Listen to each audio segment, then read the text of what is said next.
At present, the development of cross-strait relations is faced with a choice of direction and path.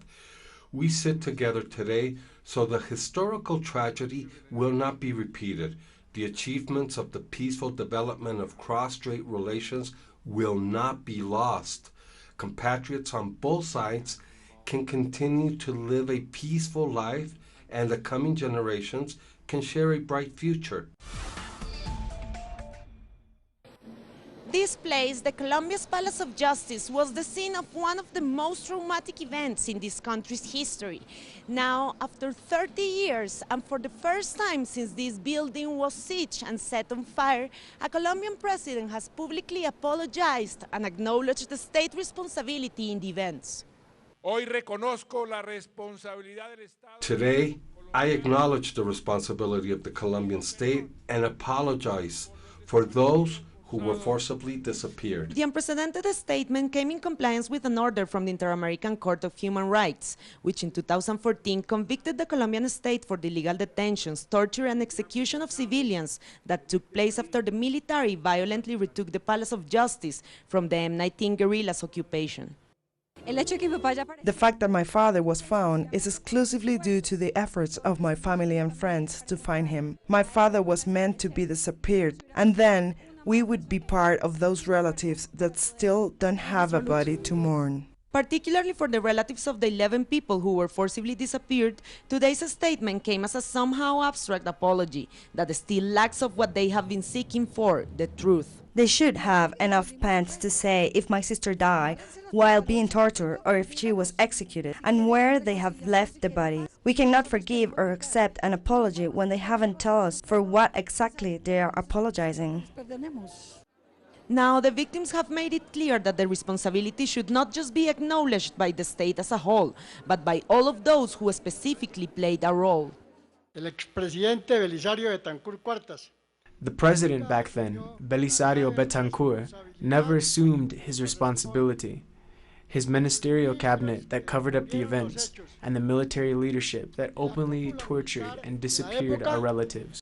In that regard, the Attorney General has already called into questioning the back then Ministers of Communications, Justice and Interior for the events related to the Palace of Justice siege. Natalia Margarita, Telesur, Bogotá. This Friday, Argentine President Cristina Fernández inaugurated the second stage of the infrastructure works of the scientific and technological terminal in the leafy Palermo neighbourhood of Buenos Aires City, the largest of its type of the past 50 years and the first in Latin America to foster the administration, production and dissemination of scientific knowledge. This is like the icing on the cake of what has been done over the years. These policies have been going on for a long time now. The reconfiguration and construction of new premises and the strong funding that science and technology has received has to do with this. This is like, okay men, we'll top it off with this. Thinking of it from another point of view, it's also like saying, from here on, never back. This inauguration occurs 16 days away from Argentina's runoff election, in which scientists and researchers of the National Scientific and Technical Research Council have expressed their opposition to the election of right-wing candidate Mauricio Macri, given the negative consequences its neoliberal policies would have on science and technological research. This new building is the result of a national policy that repatriated 1,000 scientists back to Argentina. Scientists who as little as 12 years ago were fleeing the country, looking for waitering jobs in Europe.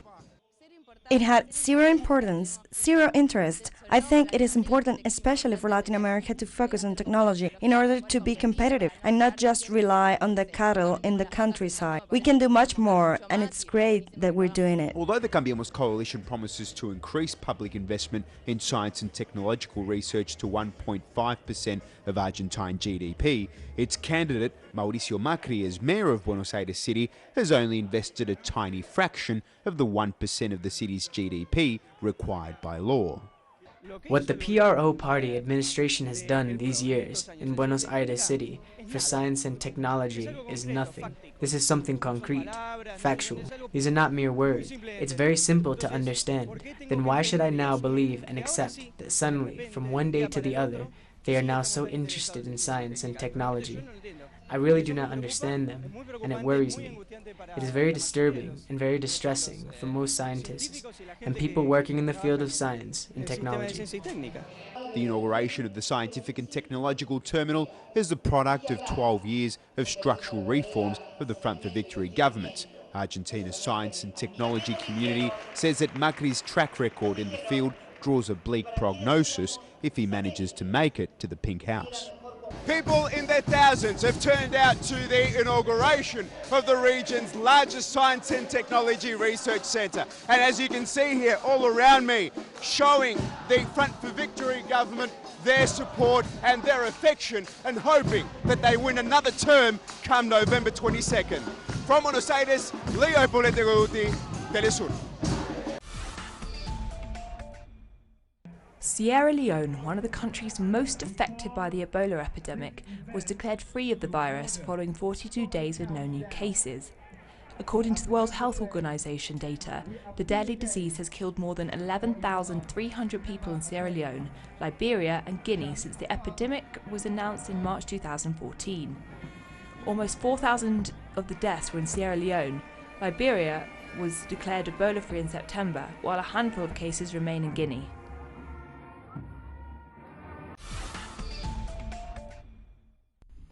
The Islamic State group has claimed responsibility for the crash of a Russian passenger plane in Egypt's Sinai Peninsula last week. According to a video release, the downing of the Airbus A321, operated by a Russian airline with 224 people on board, was described as revenge for Russian airstrikes against Islamic State extremists in Syria. According to an Egyptian source, the Russian plane's black boxes indicated the cause of the crash may have been an explosion, but officials have not confirmed this. Russia, Turkey and several European countries have suspended flights to the popular Egyptian tourist destination of Sharm el-Sheikh, and the United States has imposed new air travel security requirements since the crash.